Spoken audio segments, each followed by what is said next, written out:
పురోచనుడు కృష్ణపక్షంలో చతుర్దశి రోజున రాత్రి వేళలో ఈ భవనానికి నిప్పు పెట్టబోతున్నాడు. అది ఆ ముహూర్తం తెలుసుకున్నారు.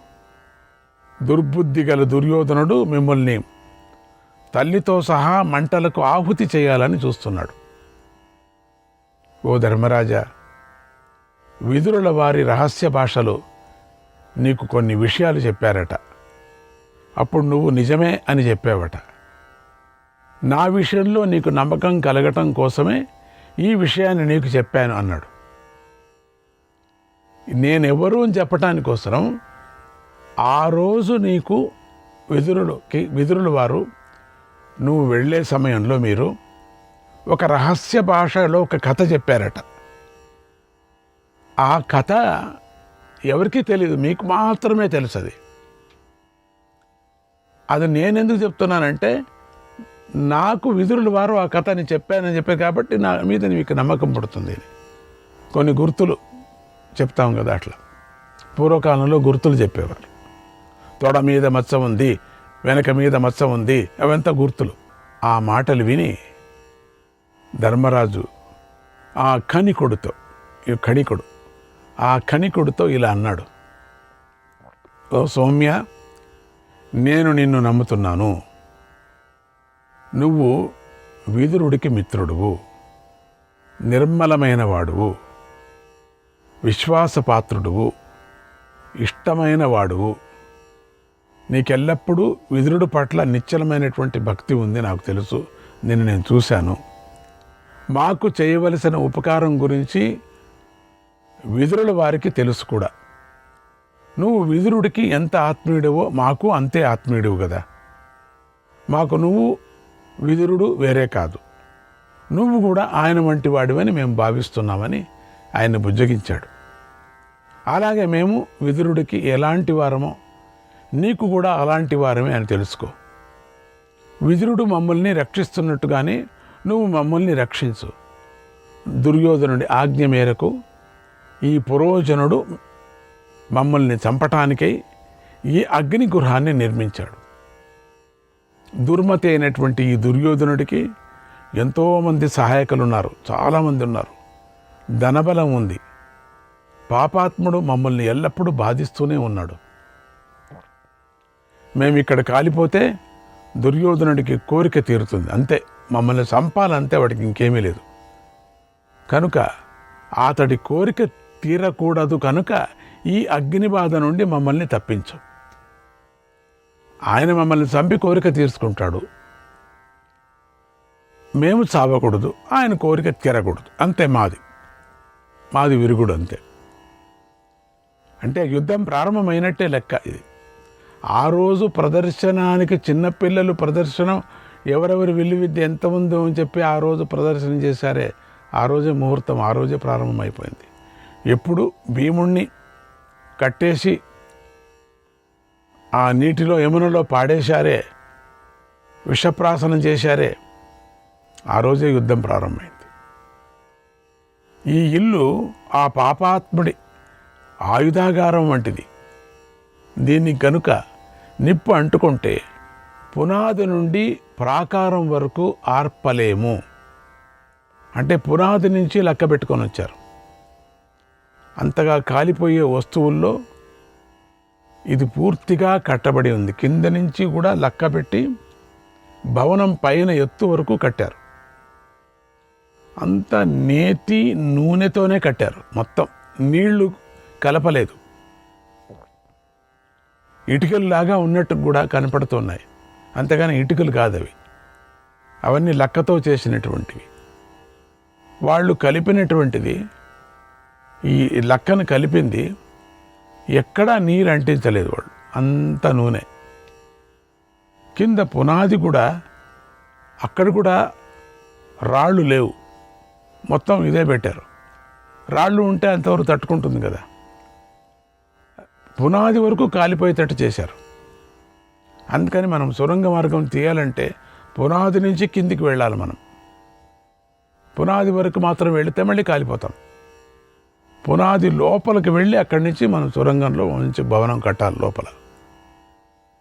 ఆ దుర్యోధనుడి యొక్క ఈ దూరాలోచనను విదురుడు ముందుగానే పసిగట్టాడు. కనుకనే జాగ్రత్తగా ఉండమని మమ్మల్ని హెచ్చరించాడు కూడా. శ్రేయమాపదను ప్రాప్త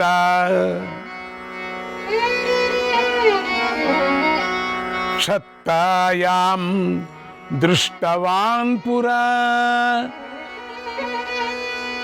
పురోచనస్య విదితాన్ పురోచనస్య విదితాన్ అస్మాంస్త్వం ప్రతిమోచయ. విదురుడు ముందుగా ఊహించిన ఆ ఆపదయే ఇప్పుడు ఎదురైంది. కనుక పురోచనుడికి తెలియకుండా మమ్మల్ని ఈ ఆపద నుండి విడిపించు అన్నాడు.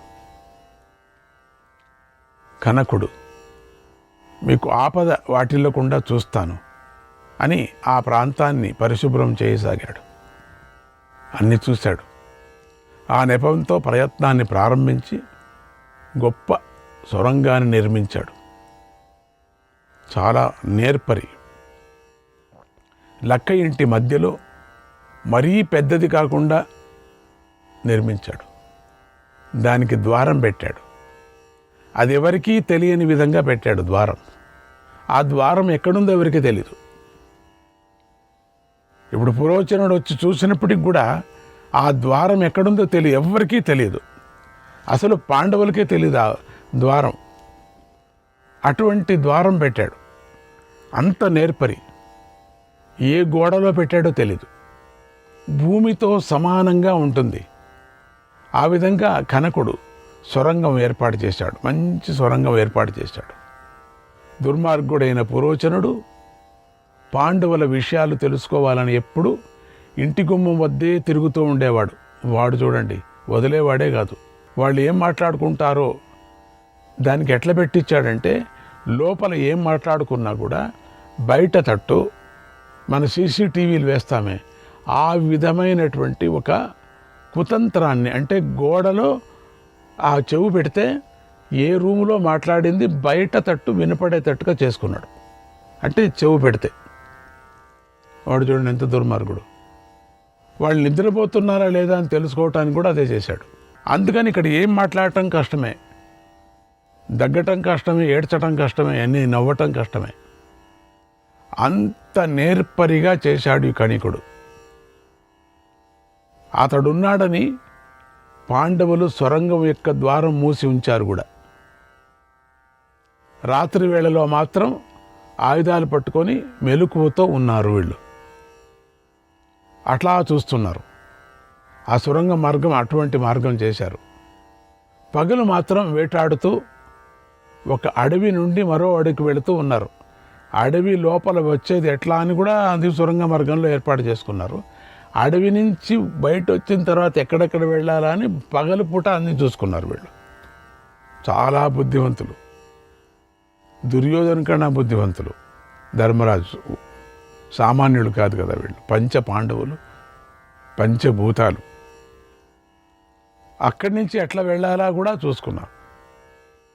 విదురుడు అక్కడి నుంచి ఎట్లా వెళ్ళాలా, ఎవరెవరు ఎక్కడెక్కడికి వెళ్ళాలా, ఏది ఉన్నాయి, ఏ ఏ ఆశ్రమాలు ఉన్నాయి, ఎక్కడెక్కడ మహామునులు ఉన్నారు, ఎవరెవరు మీకు సహాయపడతారని ఇండైరెక్ట్గా అన్నీ చెప్పేశాడు. పురోచనుడిని మోసగించాలని అతన్ని నమ్మకపోయినా నమ్మినట్లుగా ప్రవర్తించారు అందరూ. దుఃఖంలో ఉన్న సంతోషిస్తున్నట్లుగా జీవించారు. చాలా సంతోషంగా. ఎంత ఈ దుర్యోధనుడు ఎంత అద్భుతమైనటువంటి భవనాన్ని మనకిచ్చారు, తోడుగా నిన్నిచ్చారు, నువ్వు ఎంత అద్భుతంగా మమ్మల్ని చూసుకుంటున్నావు, అంత ప్రేమగా నీతో ఉండే దుర్యోధనుడు మా దగ్గర నిన్ను పెట్టారంటే ఎంత నమ్మకం నీ మీద, చెప్పలేనంత నమ్మకం నీ మీద. మాకు కూడా అదే నమ్మకం వచ్చేసింది. చెప్పలేనంత నమ్మకం. ఎప్పుడూ మేము మీ మీద మేము ఒక కంట కనిపెట్టుకునే ఉంటున్నాం, అంత నమ్మకం. మీరెట్లా కంటి కనిపెట్టుకుంటున్నారో మేము కూడా ఒక కంటి కనిపెట్టుకుంటూ ఒక చెవుని మీ మీదే పెట్టాం ఎప్పుడు కూడా. అంటే అర్థం నువ్వు వింటున్నావు అని అర్థం అని పొగిడిందే. వీళ్ళు చేసే పదార్థాలంతా తిండి పెట్టడం, మేపటం బాగా మేశాడు. అది దాంట్లో ఏమి సమాధానం లేదు, దాంట్లో ఏమీ అవమానం లేదు, వాడికేం లేదు, తినేస్తున్నాడు. మంచి మంచి పదార్థాలన్నీ చేసి పెడుతున్నారు. ఈ పాండవుల విషయాలను పురప్రజలు ఏమాత్రము గ్రహించలేకపోయారు. ఏం జరుగుతుందో తెలియదు, పాపం తెలియదు ఎవరికి కూడా, గమనించలేకపోయారు. దుష్టునైనటువంటి పులోచనుడు తెలుసుకోలేకపోయాడు. ఈ పాండవులు ఏం చేస్తున్నారు, ఎట్లా మాట్లాడుతున్నారు, వాడు నేను చేసినటువంటి కుతంత్రం, మోసము ఈ 5 మంది వీళ్ళు తెలుసుకోలేదు కదా అని సంతోషపడుతుంటే వీళ్ళు చేసే కుతంత్రం వీడు తెలుసుకోలేకపోయాడు. విదురుడి మంత్రి అయినటువంటి ఒక్క కనకుడికి మాత్రమే పాండవుల విషయాలు తెలిసాయి. శ్రీకృష్ణాయ పరమాత్మనే నమః. పాండవులు లక్షాగృహానికి వచ్చి 1 సంవత్సర కాలం అయింది. ఈ సంవత్సర కాలము పాండవులు ఎంతో సంతోషంగా నివసిస్తున్నారని, తనను పూర్తిగా నమ్ముతున్నారని పురోచనుడు నమ్మేశారు మొత్తం. ఇంకా వీళ్ళు నమ్మగొట్టారు బాగా. పురోచనుడు వదిలేసి ఉండలేరు అందరూ కూడా, అట్లా అయిపోయారు. పురోచనుడు లేకపోతే భీముడు భోజనమే భోంచేయడట, అట్లా ఆడేవాడు. అప్పుడు పురోచనుడు చెప్పేవాళ్ళు, నిన్ను చూసి పడుకున్నాడు, రానేలేదు, భోజనానికి నువ్వు రాలేదని అలిగాడు. అయ్యో, భీముడంటే చాలా ఇష్టపడుతున్నాడు పురోచనుడు. భీముడు వెనక వెళ్ళి గద తీసుకొని దానికి తల కొడదనా అంటాడు. అయ్యో ఇప్పుడే కొట్టదు, ఉండు కొట్టిపారేసేవాడు. అంత కోపంగా ఉన్నాడు. బయటికి మాత్రం పురోచనుడు పెదనాయన అనేవాడు. కొంచెం వయసు అయింది అందుకని పెదనాయన అనేవాడు. ఏదో ముచ్చట పడేవాడు. బయటంతా వచ్చి చెప్పుకునేవాళ్ళు, ఈ పాండవులు నన్ను పెదనాయన అంటున్నారు, వావి వరుస సంబంధమే లేనటువంటి అని చెప్పుకునేవాడు. వాళ్ళందరూ సంతోషపడు, నీ అంత అదృష్టవంతుడప్పాను, అది కావాలి వీడికి. కుంతి కూడా అంతేనే. పురోచనుడు భోజనం చేయింది, మేము భోజనం చేయం, పురోచనుడికి ఏం కావాలో చెప్పండి, ఫస్ట్ మనం చేసి పెడదాం అని పురోచనుడిని అడిగే వంట చేసేవాడు దినం. అంత నమ్మకం వచ్చేసింది ఇద్దరికి. పాండవుల యొక్క ప్రవర్తనలో పురోచనుడికి ఎలాంటి శంక కలగలేదు. ఎక్కడ అనుమానం వస్తుందండి, ఫస్ట్ పురోచనుడిని పండబెట్టి వాళ్ళు పడుకుంటున్నారు, తల దగ్గర మాత్రం కాపలా కాస్తున్నాడు ఎవరు, భీముడు. గద ఎప్పుడు వేస్తానో లోపలికి ఆయన్నే అర్జునుడు కాచుకుంటున్నాడు. అర్జునుడిని ధర్మరాజు కాచుకున్నాడు. ఎవరికి నిద్ర లేదు, నిద్ర వచ్చినట్టు నటిస్తున్నారు అందరూ. పాండవులు తనను అనుమానించటం లేదని పరమానందపడిపోయాడు. ఆనందం వాడికి. ఊరంతా చెప్పుకొని వస్తున్నాడు, నన్ను చూస్తే పెదనాయన అంటున్నారని. మంచి పని లేండి. ఇదంతా ధర్మరాజు గమనించాడు. ఇంకా బాగా పొగడండ్రా అని చెప్పాడు. పురోచనుడి మనస్సులో ఉన్నటువంటి భావాలు చదివేశాడు కూడా బాగా. ఆయనకి మనస్సులో ఉండేటువంటి భావాలు ధర్మరాజుకు తెలుసు. అంత తెలిసినా కూడా ముందు అనుభవించాడులేండి, చెప్తాను, తర్వాత చెప్పుకుందాం. భీమార్జున నకుల సహదేవులతో ఇలా అన్నాడు. ఈ నకుల సహదేవులు చిన్నవాళ్ళు, మారీ చిన్నవాళ్ళు కాదు, పెద్దవాళ్ళే. వీళ్ళు కూడా చాలా పెద్దవాళ్లే. వాళ్ళు కూడా ఈ పురోచనం రాకపోతే తగులుకునేవాళ్ళు, రాలేదు నువ్వు ఎక్కడా అని. దగ్గర కూర్చునేవాళ్ళు, దగ్గర పడుకునేవాళ్ళు, అన్నం నోట్లో పెట్టేవాళ్ళు. అబ్బో, వాడు కూడా చాలా పిల్లల్ని ఆడించేవాడు. పెద్దవాళ్లే వీళ్ళు, అయినప్పటికీ చిన్నపిల్లలు కదా. సోదరులారా, ఈ పురోచనుడు పాపాత్ముడు. ధర్మరాజు చెప్తున్నాడు, నేనంతా పురోచనుడి దగ్గర అంతగా తిరుగుతున్నాను, మీరు తిరుగుతున్నాం అనుకొని మంచివాడు అనుకోవాకండి. మాకు తెలుసు అతడిని మనం పూర్తిగా నమ్మామని. ఇప్పుడు 1 సంవత్సరమైంది వాడిని నమ్మించడానికి భావిస్తున్నాడు. ఈ క్రూరుడు, ఈ నీచుడు మన చేతిలో మోసగింపబడ్డాడు. మోసం అయిపోయింది. ఇదే మనం పారిపోవటానికి తగినటువంటి సమయం ఇది. ఈ ఇంటికి నిప్పి పెడదాం, మనమే పెడదాం, వాడు పెట్టేదేమిటి, మనమే పెడదాం. పురోచనుడిని ఇందులో ఉంచి ఎవరికీ కనిపించుకోకుండా మనం పారిపోదాం. క్రూరుడైన ఈ పురోజనుడు మంటల్లో పడి మాడి మసైపోతాడన్నాడు. ఇది మనం ఎంత నమ్ముకున్నాడంటే పురోచనుడు, నమ్మించారంటే పడుకోమంటే పడుకుంటాడు, అంత నమ్మించారు. వీడు దుంపదగా వీడిని ఎట్లన్నా కానీ చేయాలని వీళ్ళకి. తర్వాత ఒక రాత్రిపూట కుంతీదేవి సడన్గా ఏదో శాస్త్రం చెప్పేసి దాన ధర్మాలు చేయాలని సంకల్పించింది. సడన్గా దాన ధర్మాలట. అది అంటూ గృహప్రవేశం ఎక్కువ బాగా చేయలేదు, మనం ఈరోజు చేయాలి దాన ధర్మాలు అనిందట. బ్రాహ్మణులు పిలిచిందట, భోజనాలు పెట్టింది అందరికీ. అప్పుడు ఎంతోమంది స్త్రీలంతా వచ్చారు. తిని తృప్తిపడి అందరూ ఇళ్ళకి వెళ్ళారు. ఎంతోమంది వచ్చారు. ఆ సమయంలోనే ఒక బోయ స్త్రీ తన 5 బండ కుమారులతో కలిసి భోజనం చేయటానికి వచ్చింది. బండలాగా ఉంటారు కుమారులు, అందరూ జోరుగా ఉంటారు. వాళ్ళు భోజనం ఎక్కడుందంటే వాళ్ళు భోజనం వంట చేసుకునే వాళ్ళు కాదు. వాళ్ళు ఎక్కడ భోజనం ఉందంటే అక్కడ తినటం, 3 రోజులకు అయ్యే భోజనాన్ని అక్కడి నుంచి ఎత్తుకరావటం, ఎప్పుడు పండగలు జరుగుతూ ఉండేది. కుంతీదేవిలాగా ఈ నిషాద స్త్రీకి 5 కొడుకులు ఉన్నారు, అట్లనే ఉన్నారట.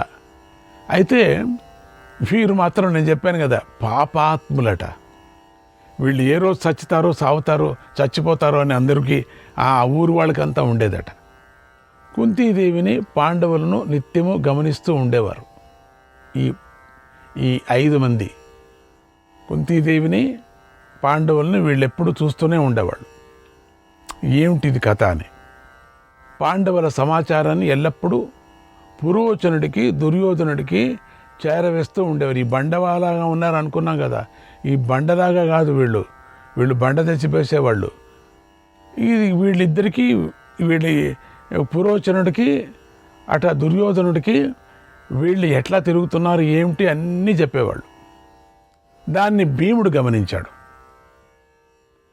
విధి ప్రేరణ చేత ఆ బోయ స్త్రీ కుమారులతో కలిసి కాలమే ప్రోత్సహించి ఆ రోజు దాన ధర్మాలు భోజనాలు కదా, ఆమెను అక్కడికి పంపించినట్లుగా వచ్చింది.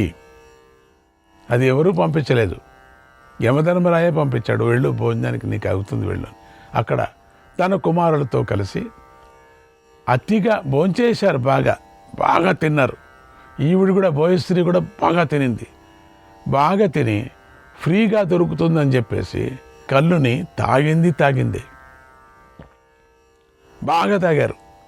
అది ఏమి కుంతీదేవి అన్నదానం ఎప్పుడు ఏర్పాటు చేసింది? 1 గంటకు ఏర్పాటు చేసింది, 12-1 గంటకు. అందరికీ నిద్ర టైము. ఆ నిద్రలో బాగా తిన్నారు వీళ్ళు.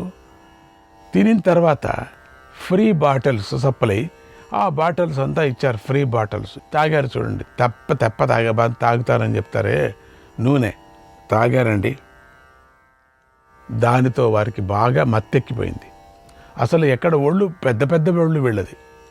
వాళ్ళు ఒళ్ళు మరచి హాయిగా నిద్రపోయారు. వాళ్ళకంతా బాగా మెత్తల గిత్తలంతా వేసి పెట్టారు, పడుకోమని చెప్పారు. వాళ్ళని చూసుకునేది నకుల సహదేవులు, అంత బాగా చూసుకున్నారు. వాళ్ళని 5 మందికి వేరే ఆసనాలుగా వేసి పెద్దగా పండబెట్టారు. ఈవిడికి బోయ స్త్రీకి కూడా వేరేగా ఒక సింపుల్గా ఉండేది పండబెట్టారు, వేశారు. ఇంకేం కావాల్సింది వాళ్ళకి? శ్రీకృష్ణాయ పరమాత్మనే నమః.